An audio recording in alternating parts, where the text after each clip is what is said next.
I've got terps here. I've got oil. And then I've got the usual palette here. And the palette is burnt umber, ultramarine, cobalt blue, cadmium yellow, pale hue, and titanium white. And the reason I use titanium white, because a lot of oil painters use zinc white, which is not as strong. But I think for a simplified palette, titanium white is better because you can make that weaker, but you can't make a weak paint stronger. So we can always sort of dampen that one down a little bit if we need to. Okay. So we'll make up a wash.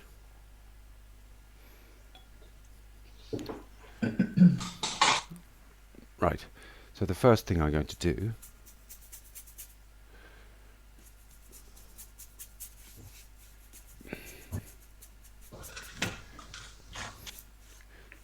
is give a wash over the whole canvas.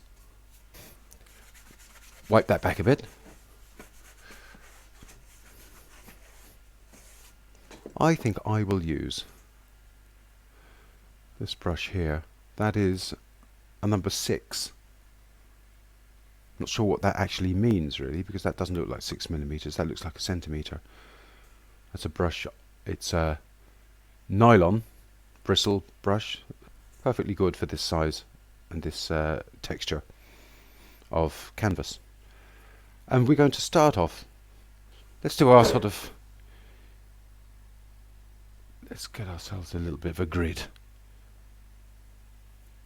just so that you can find your way around the canvas more easily.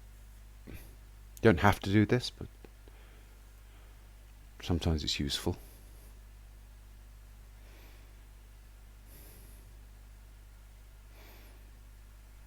Okay, now we've got a nice grid to work from. I can see that the horizon is underneath the halfway point, isn't it? Ooh, put it on there like that.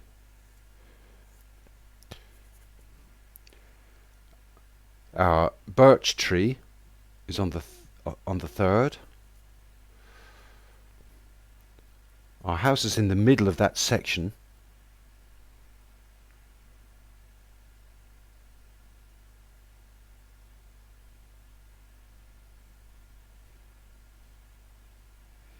That's a snowfield. It's a road, obviously.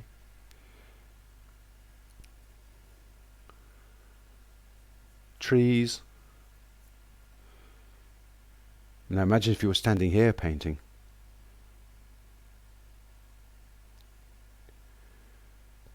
I'm going to make more of that. I think it deserves to be more, because do you remember I was saying in that newsletter that snow can be warm? That's what I meant. It's just that all here it's reflecting either a sunset or a sunrise, and there are kind of pinks and yellows into it that are very warm looking. We've got some bushes there. We've got a dark coming down here, a branch coming off there like that, and some more branches. I get defeated by technology too. And then there's windows there. We're not going to be too precise about that. Okay, I think we've got more or less what we need there. I'm just going to do a kind of a bit of a notan. And for those of you that don't know what a notan is, it's just gone beyond the drawing. So you just sort of put in the areas of tone where you see it, just with a kind of not full strength paint, so it's still sort of light. Anyway, let's continue. So I've got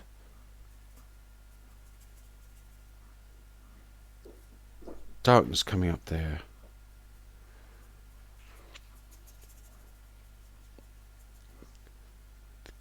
Comes down there like that.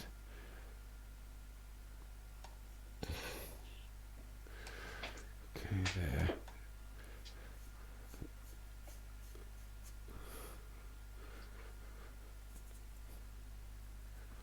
push that up a bit. That's up there like that. So that's our scene, I think. We've sorted out the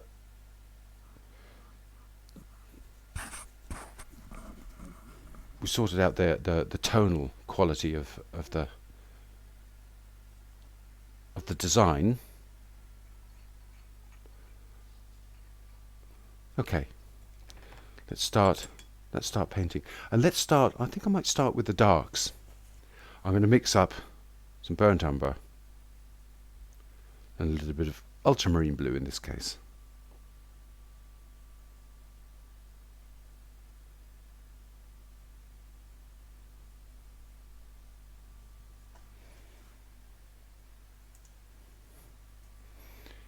And where I see some dark types, I'm going to put them in. Up there, that's all quite dark up there. Dark down there by the tree.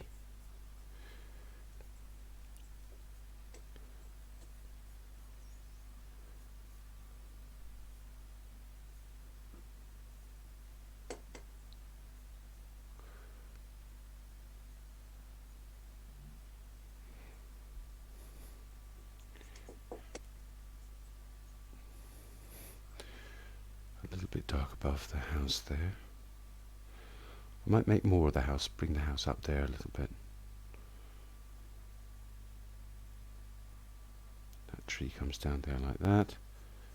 Got some darks there.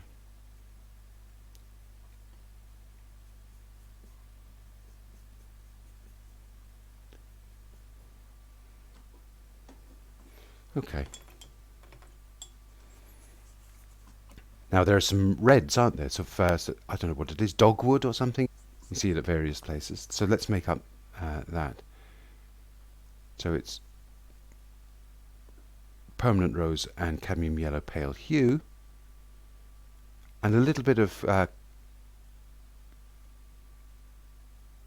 blue, cobalt blue, just to make it slightly browner.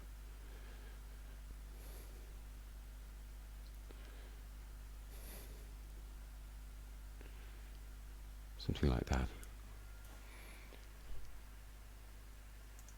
Right. I'm going to put that in here.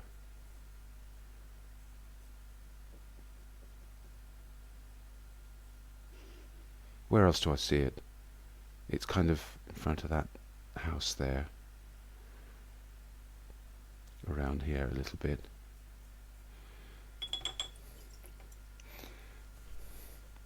Right. I'm going to go back to the trees.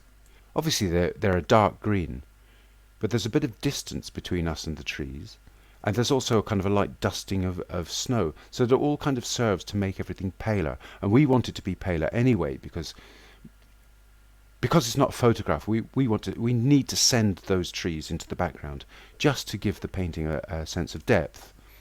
Okay, so ultramarine, some yellow, that'll give us a green. Gives a bit of red into it. That'll give us a more natural green. We need to darken it, so a bit more blue there. But also now we will need to send it into the background to make it paler.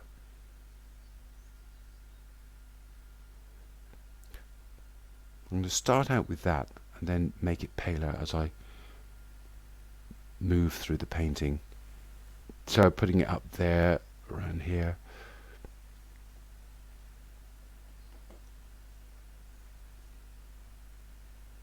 Coming up there like that. At this kind of stage you can sort of say to yourself, well, I'll put the trees in where I want to put them into for best effect, because they're very random things anyway.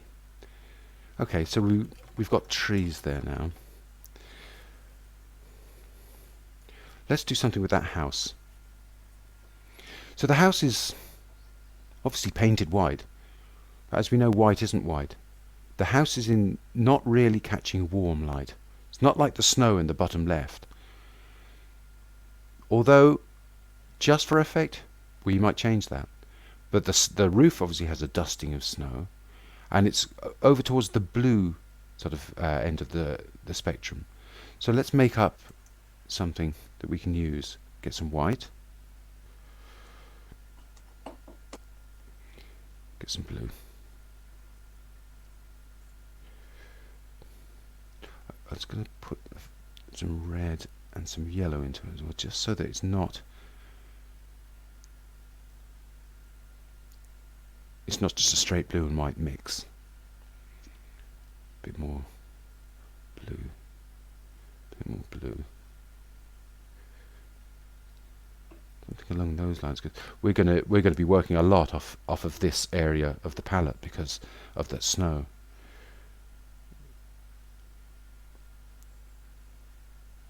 A little bit of red.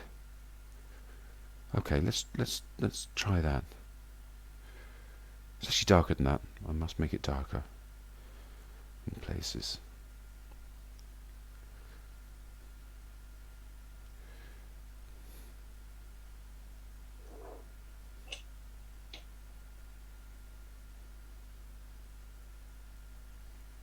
Yeah, something like that, perhaps. Okay, well, let's have a go. We can always change it. If we're within an ass's roar of the result, we can change it reasonably easily later on.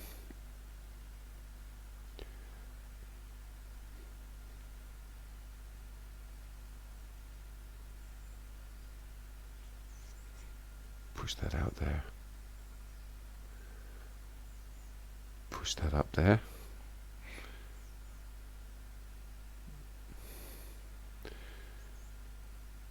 That area there, which is the other gable end of the house facing east, I might make that warm, and I'll make that catch the light, and I'll make this area of the roof facing the same direction as that. I'll make that catch the light as well. Okay, so let's move on to our darker areas of the snow.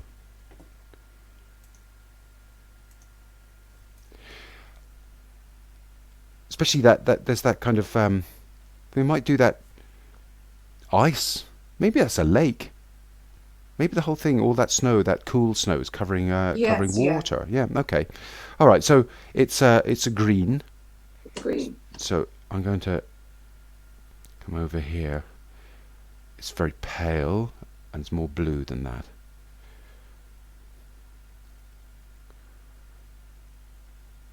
So that's a mixture of white, yellow, and ultramarine blue.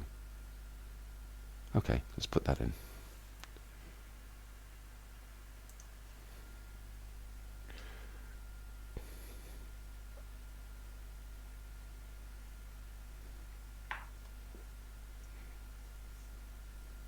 Okay, that's in there. We'll do the shadow that's being cast by the copse of trees and the house across the snow. So white, which is obviously at the blue end of the spectrum. Blue. But there's other colours into it as well. Let's make it a little bit more.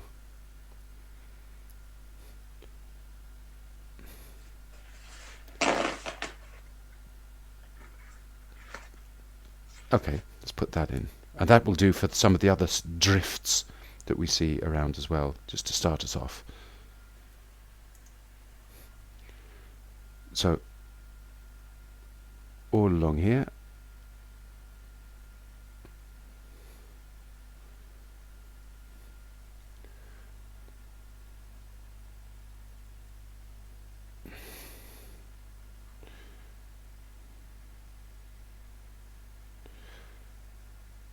And down there, that's all very shadowy. So we're just blocking it in. We're not concentrating on details at all yet. And then across on the left, we've got shadows being cast by that birch tree and the warm snow.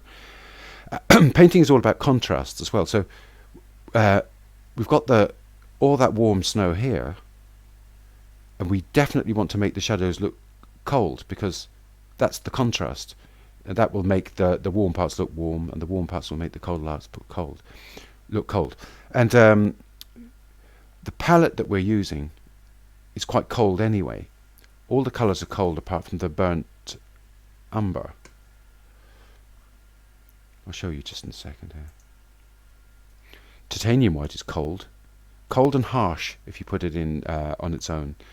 Cadmium yellow, you might sort of think that it would be a warm colour, but it's cold when it just goes down on its own. Same with permanent rose. Cobalt blue is cold. Ultramarine is neutral, I think. Neutral to slightly warm, because there's an element of red in it. And ultramarine is definitely warm.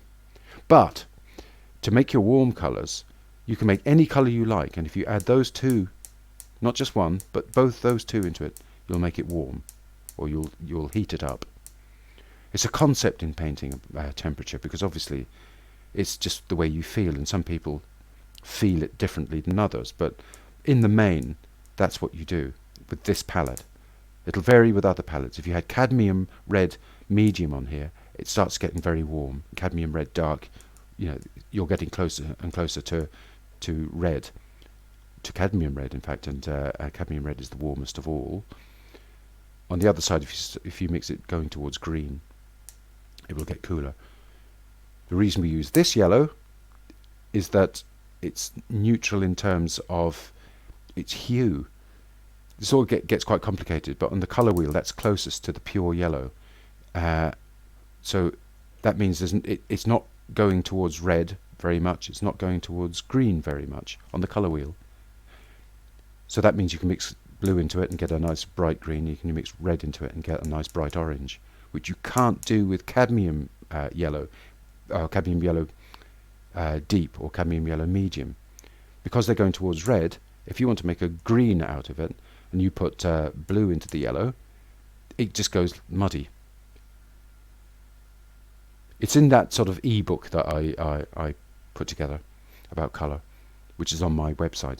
If you download it, you should have got it free when you joined my newsletter anyway. So I'm just going to do those cool parts off to the left of the tree, and I'm going to make them sort of slightly violet. So I put a bit of red into that.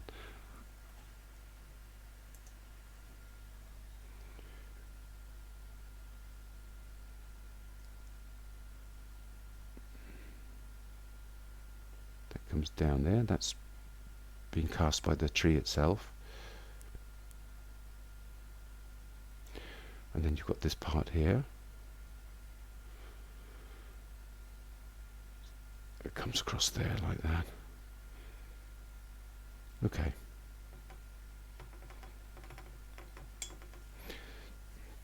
Now we're going to do warm white. As you can see on the left, it's warm. That snow is warm. All right. So I'm going to grab some white, put it here, get some yellow, get some red, push it into it. So it's not white. The temptation with snow is to paint it white, because that's what you would imagine it is, but it's not. It's reflecting everything around it. So let's make it more dramatically colourful. Okay. So it's a kind of I don't know what you'd call that, sort of peach, almost. Peach hue. And let's put that in.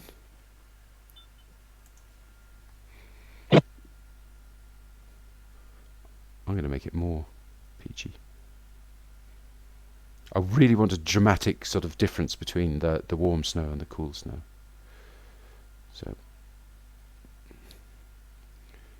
and remember, the painting is about feelings more than it is about recording reality. You're trying to heighten the experience, I think, for the viewer, because it isn't exactly what's there.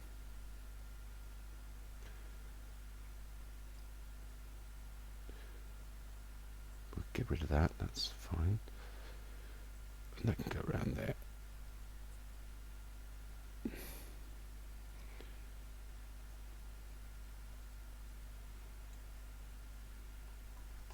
Okay. And now we've got the cool snow off to the right, which is actually a bit of a mixture between that and that. So that's what I'm going to do. Add a little bit more white. Mix those two together.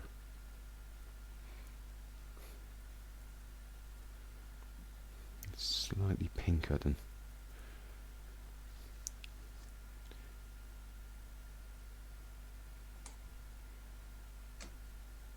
Okay. Back to the painting. We'll put that in across there. Still blocking in. That goes up there.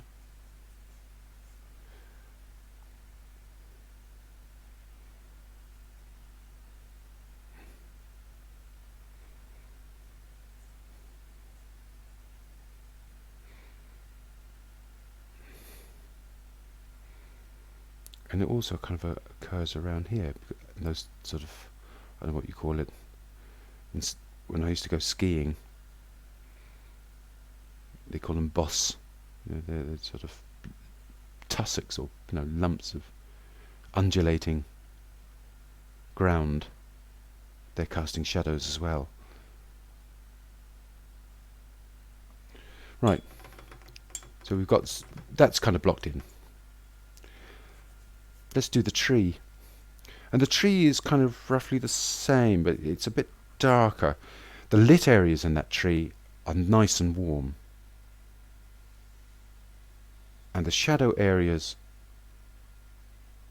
are greyer, but towards blue. So let's make that. We start off with that, the greyer areas. So if we use what we have here,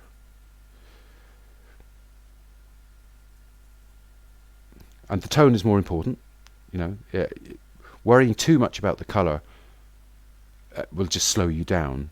If you can sort of think more about the tone, you'd be better off. Oh, put that in now. Right. So essentially it kind of comes up here like that, around there.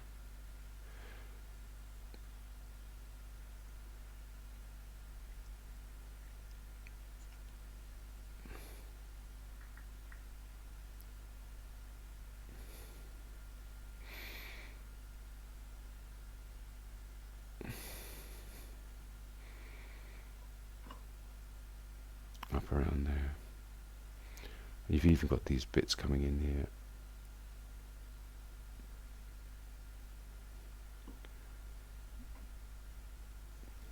You might be able to concentrate on those a little bit better later.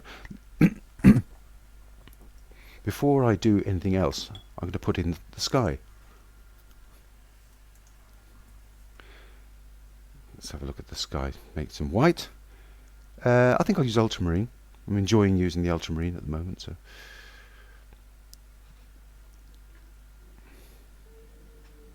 just a blue and white mix. I think I might go more cobalt as I come down towards the horizon.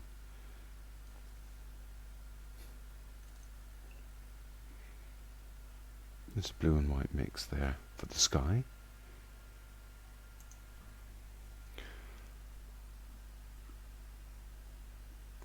We'll start at the top.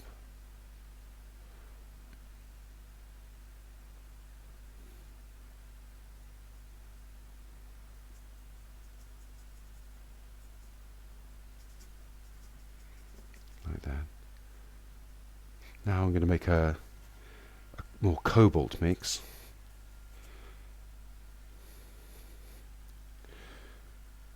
For coming down towards the horizon.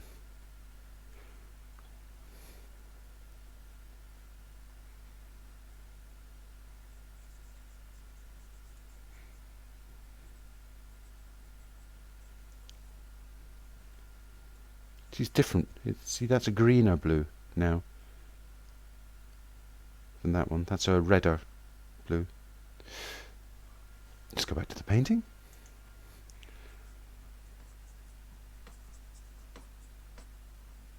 Put these down in there.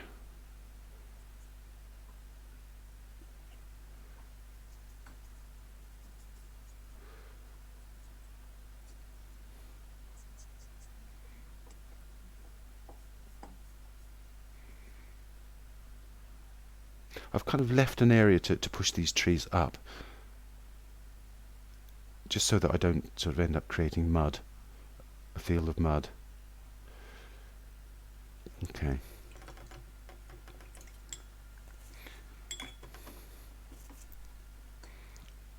Let's push that out a little bit more. Right. And let's do the tree in sunlight. I think I'm going to go back to my snow colour for this. This one. Although it's yellower.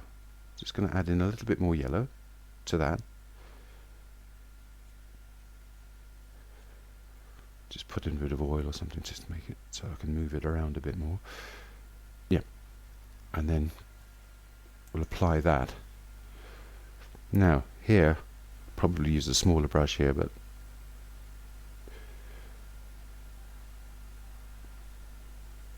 the tree isn't all catching sunlight. And also there's you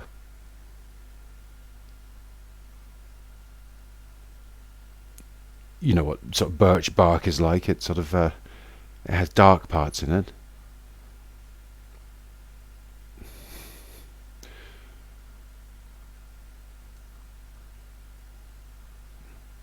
But at the moment we're not getting too wrapped up in details. We're still in a sense blocking out. So don't make it too descriptive yet. There's much more work to be done.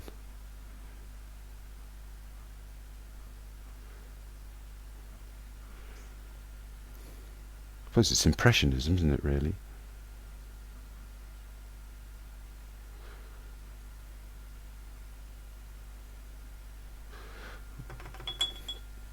Right. Let's put some sunlight on that roof of the house. I'm going to use the same mix. In fact, I'm going to darken it slightly. Make it more...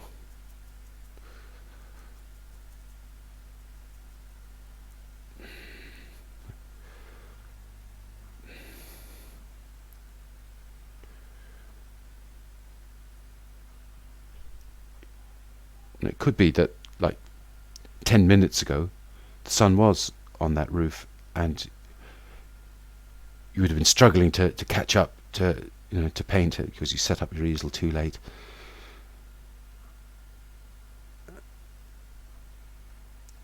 Okay, so we've got the more of the roof. Actually, I've got to push that up a bit, don't I?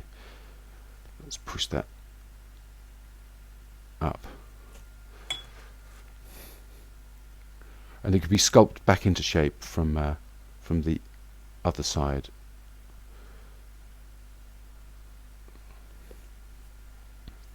Okay. Trees again. Now we're just going to mix up a kind of a grey for the background, because it would be the sky being filtered through those trees. So that was our grey, wasn't it? So I'm going to bring some sky colour into that. To that dark green there. Go back.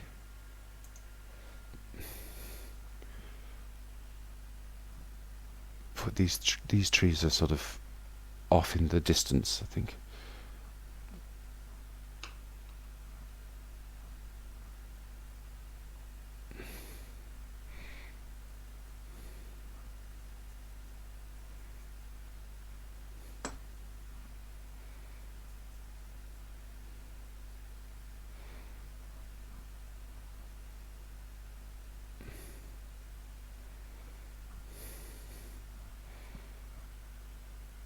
To darken that a bit.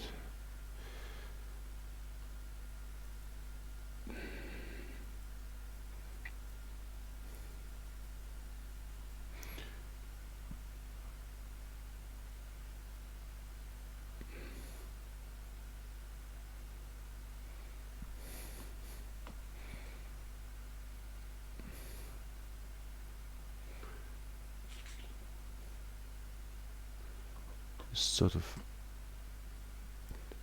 random strokes around there.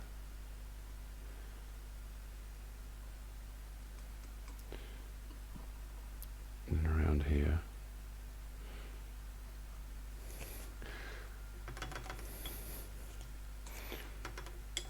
And we'll come back to that sky later because we've other stuff to do. The snowbank that's underneath that house, which is darker than the shadow being cast. Okay, so let's get a bit of that. That's all the snow there. Might add a little bit of red into that mix. A bit more blue. It's a slightly purpley colour.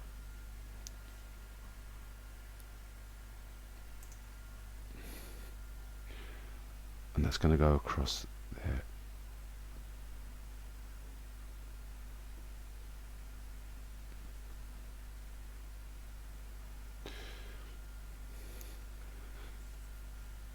Also, I can see some sort of areas in here that could do with the same colour, so I'm going to put that sort of purpley colour in there too. And it's nice because it's cool, and that sort of will represent some of the snow on the trees, but in shadow.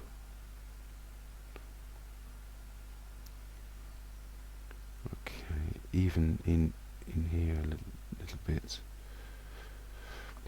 All right.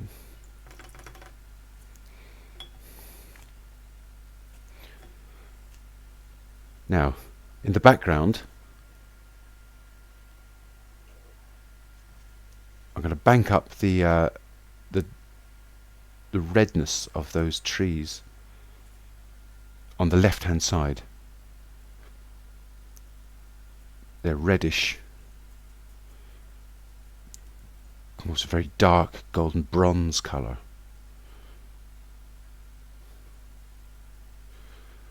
Let's make sure I get. I'm mixing some cadmium yellow, pale hue, permanent rose, and cobalt blue. Trying to get that more yellow than that. Bit of oil. And get it darker.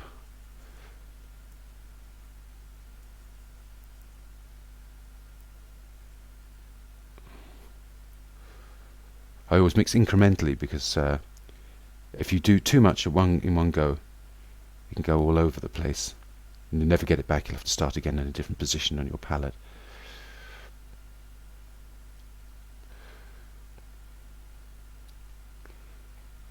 Okay, something more like that.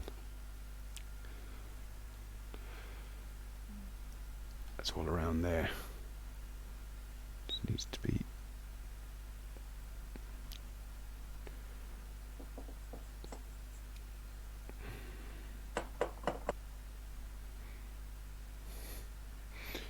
It's also dark down there as well. I could put that in. It seems to be the right tone. So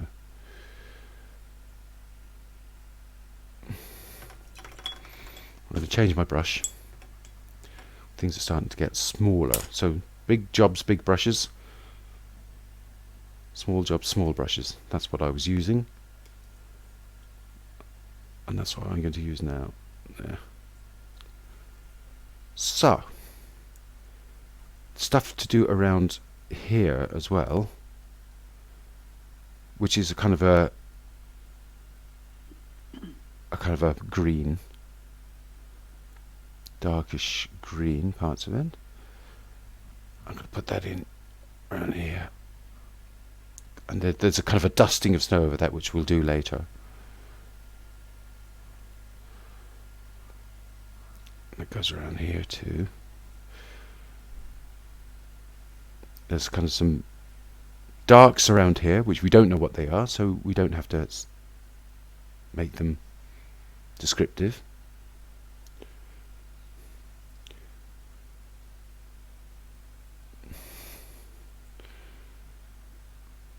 I'm putting in those darks there.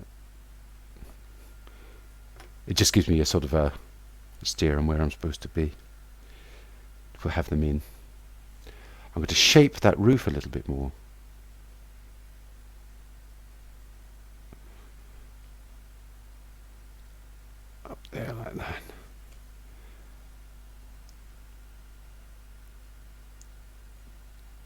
down there like that.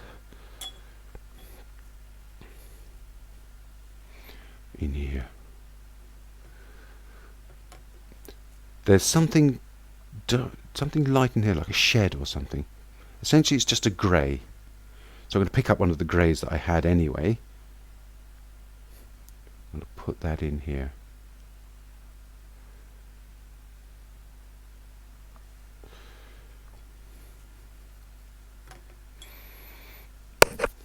Sorry.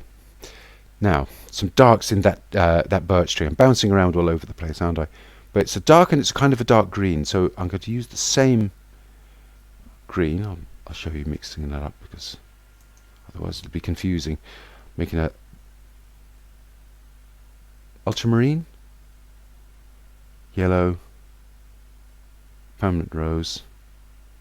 That makes it pretty damn dark. There. I'll make it more greenish. Okay.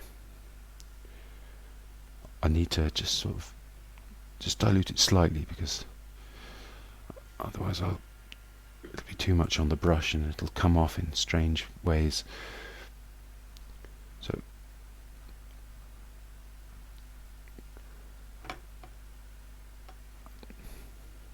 dark points, but without being overly descriptive.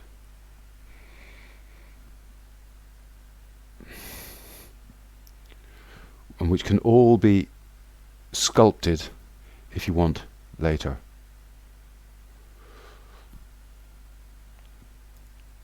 And they're fairly random. I'm not sort of following exactly what I see, because it's not necessary. It's what's good for the painting, I suppose, is the way to think about it.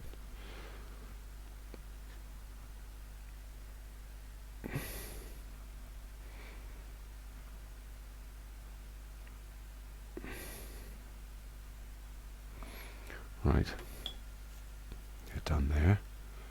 And maybe even sort of along here as well. So we'll deal with the random branches later.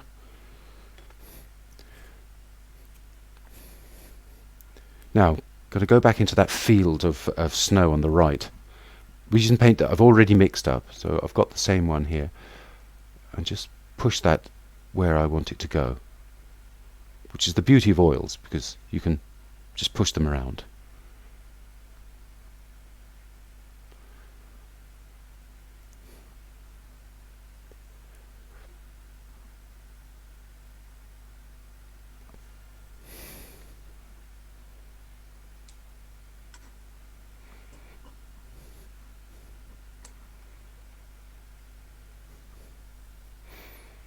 And if you've ever, well, you must have gone to the National Gallery and seen that picture of it. They're like a couple of Napoleonic generals sitting on horses overlooking an escarpment in the snow. Oh, it's such a brilliant painting.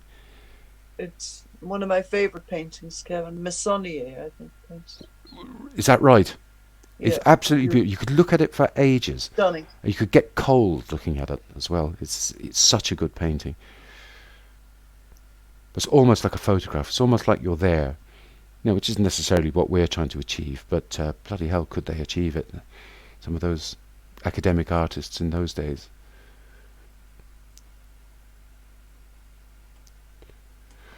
Okay. There's sort of slight sort of darker things going on here. Shadows rather than things. I lose my ability to talk when I'm painting. Yeah, so there I'm going to put in some randomness there. I'm going to bulk up that sort of part there just to sculpt the tree just as a little bit. It's always, I think, good to keep what the watercolorists do in mind when you're painting. Good watercolorists are such a difficult thing to do and such an unforgiving medium.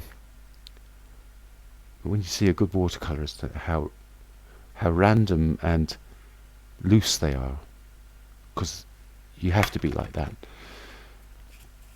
Now, there's another sort of greyness that I missed behind. There's some stuff behind the house there. But it's not important stuff, so we're just kind of putting in things, random mosaic pieces, if you will. Put that in there. There. Okay. Sooner or later I'm going to have to go into a smaller brush as well. Now, I'm going to do some more with the snow.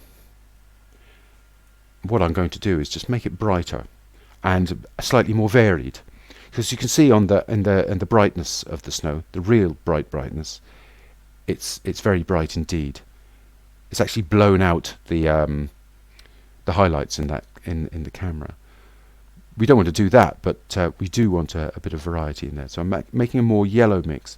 There was some yellow there.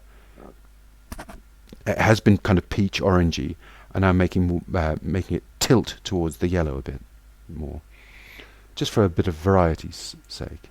Okay, and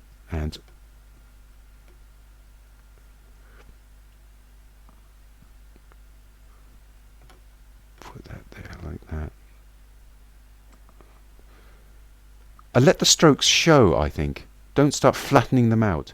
You often see people, and I do it myself, you're thinking, who did you say it was? Meissonier, was it the artist? We're trying to get all Meissonier, and we start sort of flattening everything out to try and make it look more sort of photographic in a way. But it's actually, paintings are nicer when they're textured. They're more human and more engaging, I think. It's the part that photography doesn't really do.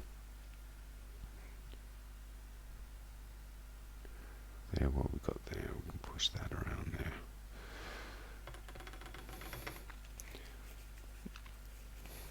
Now let's deal with the house a little bit more. It's because the paint's already on the palette. I'm not mixing up anything new for this. That can go down there like that.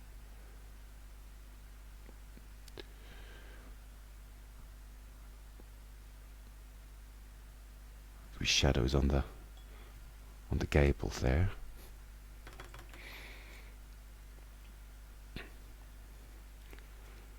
Now, there are some darks missing in that area there. All I'm going to do is get some burnt umber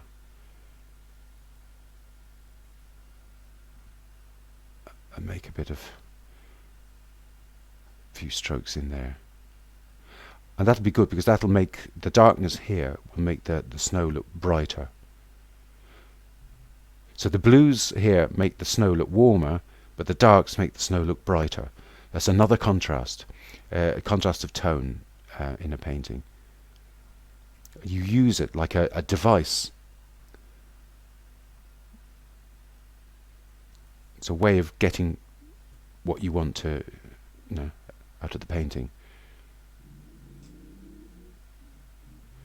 Right, I'm going to put some darks in here because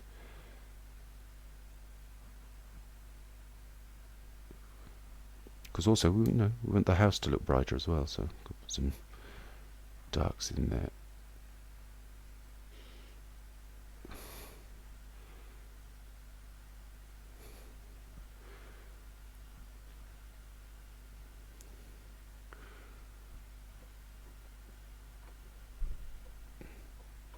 That's just randomness going on there in the trees. Bring that into there. Dark across there. Dark in here.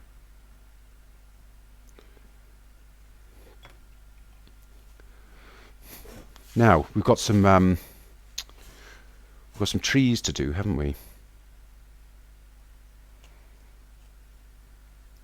I think I'm going to need a smaller brush.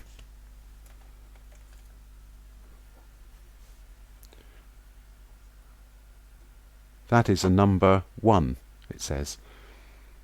And it's the first one that came to hand. So I'm just going to use, I'll show you, ultramarine blue and burnt umber. That'll get me some nice darks. plenty of paint, bit of oil so that it doesn't sort of cling to the brush so much. I can release the strokes onto the painting. Right, what we got? I only started painting my iPad. Right, so let's put in some of these random branches. I've loaded the brush, like, so the paint is like standing proud of the brush itself. I'm just going to sort of mark in. Now, this is by no means the end of the process, because it might sort of actually, when I actually do some of the very much lighter branches around here, I might lose those and have to put them in again. But I find it useful to put these in now to give me an idea of where I want to put all that activity in. And we got sort of things coming in front of the house too. Look, there's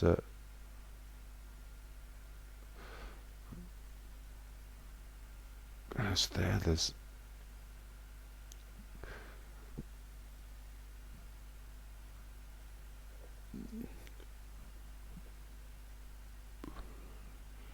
what a place to live. Might you be difficult to get to the shops, wouldn't it?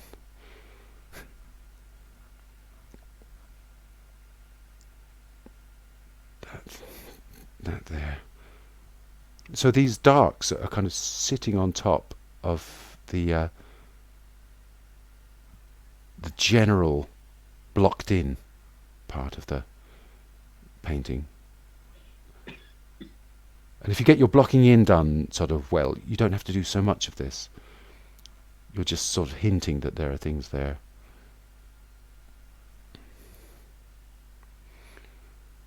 What happens here? There are some darks in here.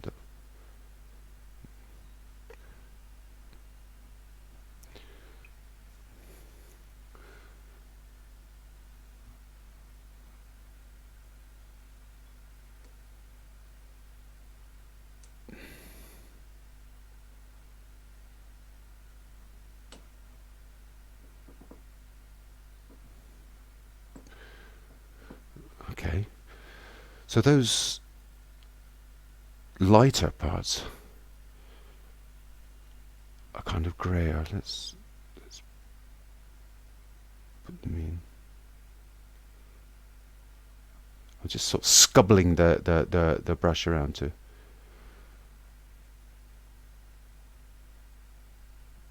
suggest that there's very, very twiggy parts of the trees.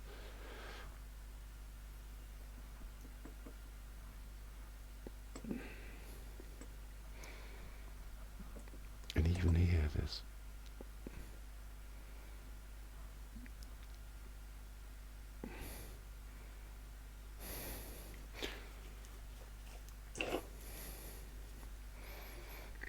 right. Going to get some of that sky back in, because that kind of helps. It's all a kind of an optical illusion. So if you put bits of sky in, it just suggests that there are gaps in the trees. We could put that in there like that.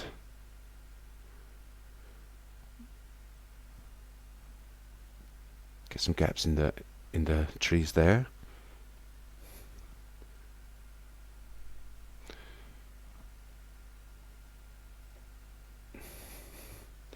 It's a confusion of interlocking branches, and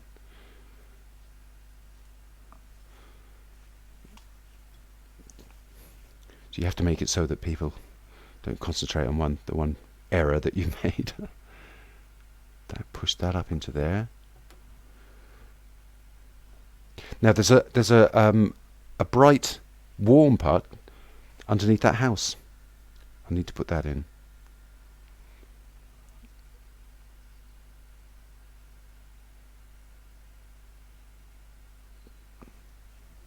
Don't need to be too descriptive.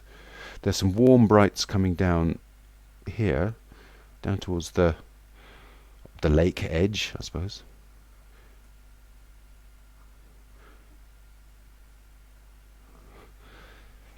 And then there are some cool ones as well. Cool but bright here. You can just see them. You know, I'm probably missing many of them, and you just choose the ones that you choose that will do the job that you want, which is to make the thing look like a snow scene and cold.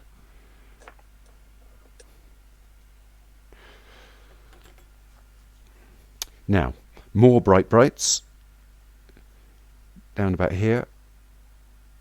Just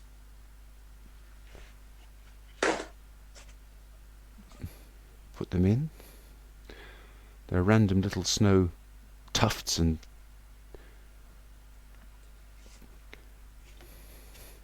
they're very bright over to the left hand side.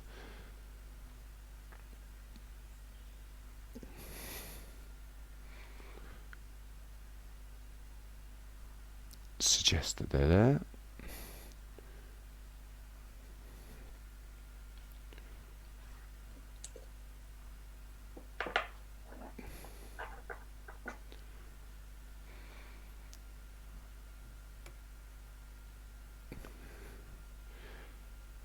Move those over, because you know, birch, it's always kind of, they're always lateral, aren't they? That the areas of bark.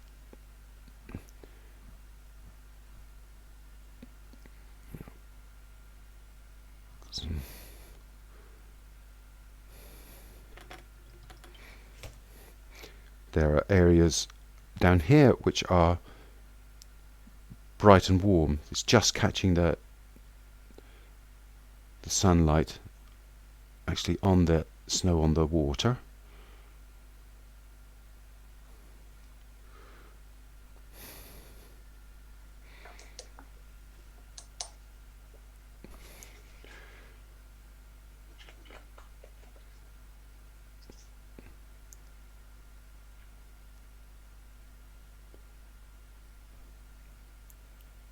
Break those up a little bit, just a touch, not too much.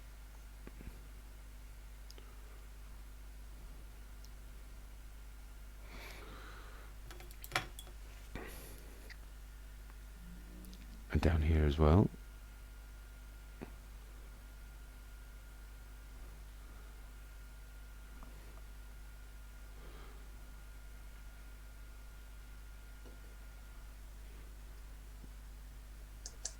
Now, there are cold areas of snow on the trees. We could put in some of the warm ones. I usually put those in last, but anyway, got carried away. So over here, for instance, and they're more sort of bluish, I suppose. You can put those in. I need a bit more oil.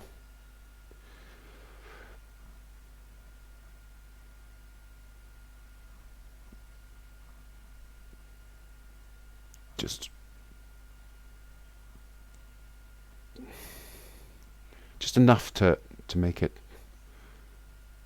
look snowy and cold. And even in here, coming up there like that.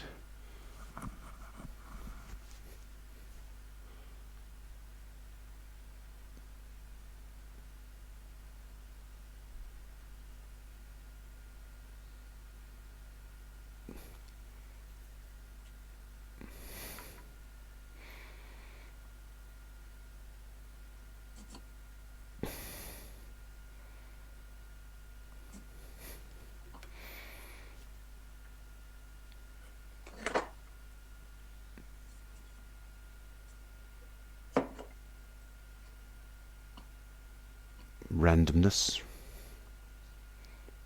just sort of touching in paints there. I'm just going to redo some of those dark ones so that they're more convincing.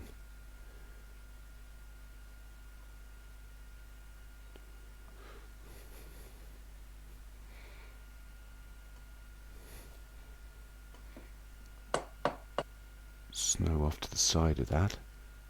Same with that one there. Puts the house into the background. Put in some darks for the windows, and that's it. That's all you describe them as, darks. They're not blacks, they're just darks.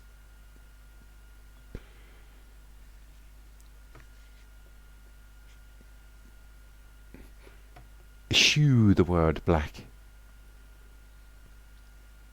It won't help you.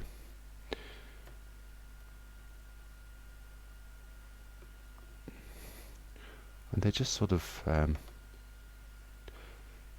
touches to denote that something is there. I notice my voice is getting more Bob Ross as I go on. I'll put you all asleep. Happy little clouds.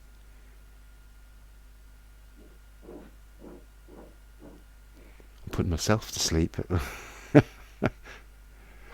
Come down there. Obviously, I think we need something a bit more substantial down here.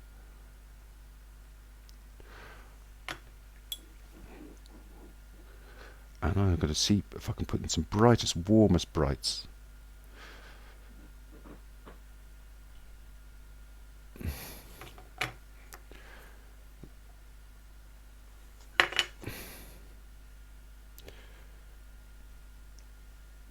So I'm just mixing up a bit of a bright, which is white, yellow and red. Alright, let's see if we can sort of... There's a bit of texture here too. I'll show you when we're finished. I mean, those of you who've seen this before know I can be quite gratuitous with the texture sometimes, but I think it's sort of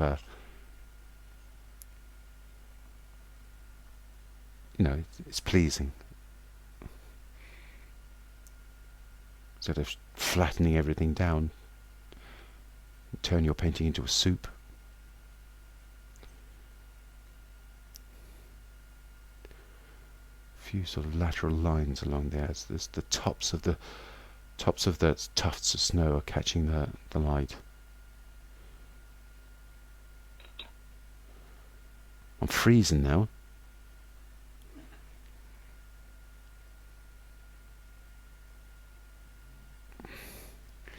Anything I can do with that house a bit more? I don't know.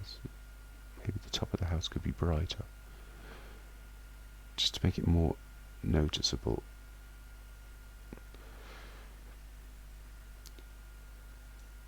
And in that tree,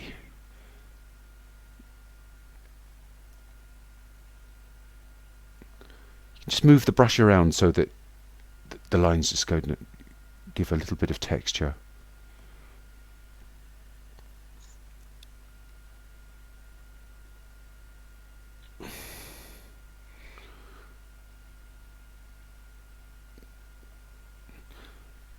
And let's see. I don't want to do too much of this kind of thing, but I think it will do something for the painting. I'm just inscribing into that. That actually has a fancy Italian name, sgraffito, where you can sort of just inscribe into the painting just to give it something extra.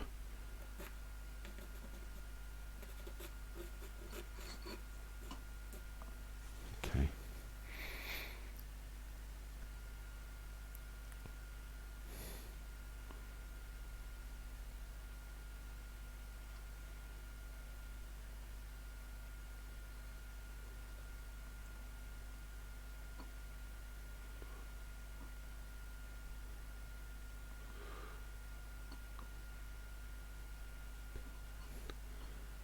Just let that.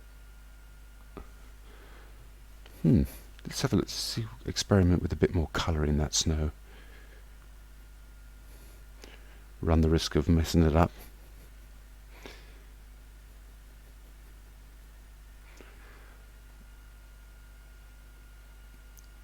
Especially around here.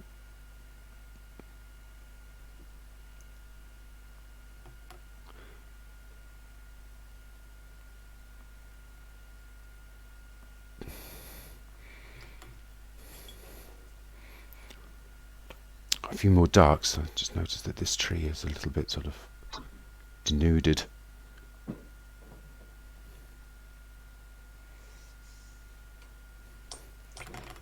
Give it a little bit more sky. I hear the patter of tiny feet. Tiny feet. Yeah.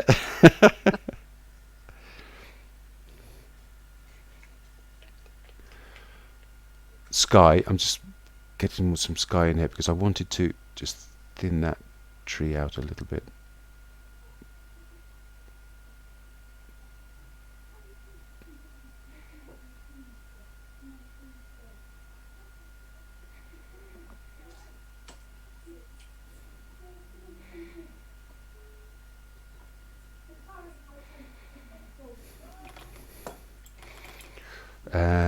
Oh yes, just something that I think I was missing from down here,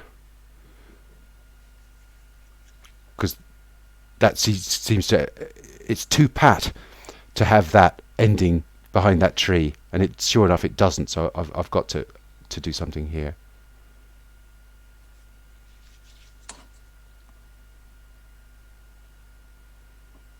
Doesn't seem right for it to end the way it did.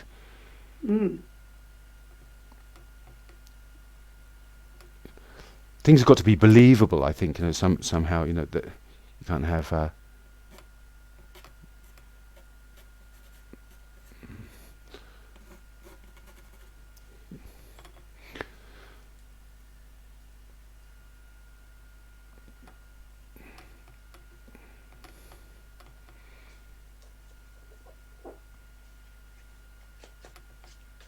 Right.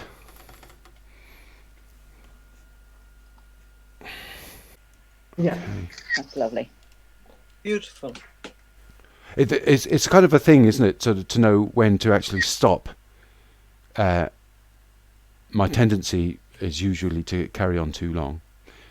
You've got to kind of fight against that and just keep it sort of broad strokes and not too obvious, not too sort of overwrought, I suppose. Any questions? No, thoroughly No. enjoyed that. lovely, thank you. Very Everything- nice. Great. Everything Enjoyed beautiful. that. It was lovely. Yes, Are you lovely. gonna Really nice. paint over Christmas? Hopefully. Fingers crossed. Time will tell. Yeah. It's if I can get this studio to heat up a little bit better, I'll probably be out here a bit more. No. Kevin, when you're putting on the final little touches of snow, have you any oil in that, or is it just paint? A little bit of oil. A little bit. A little bit of oil. Yeah, don't overdo the oil because it'll make your paint. It'll just make it too much. It'll start going a bit watercolor, I suppose, in its effect. You can do that. I mean, because if you use oil rather than turpentine, like if you thin your paint with turpentine too much, you might start losing its ability to crystallize. Okay. Or its kind of integrity. But if you're adding oil, the paint will still have the same integrity. It'll just be more translucent as you go on. Linseed oil is not as bad for you as turps is, and neither of them are as bad as liquid is. Liquid, yeah. Yeah, I don't know. I'd be careful about liquid. If you do find anything scientific written up about it, I'd like to see it. But most people I've come across, they don't like it too much. It's really useful. It's great stuff, but it might do your lungs very good. It smells a bit like MEK, methyl ethyl ketone, which is what we used to use in the printing industry really early on. And I remember when I was an apprentice, the printer said to me, this is MEK. This is banned in the rest of Europe. There he was using it, and he says, it'll turn your lungs to dish rags. You're probably very safe with linseed oil, aren't you? You could nearly eat the stuff. But anyway, with turps you should be using a ventilation, well ventilated area, which in this studio is no problem because it's so leaky.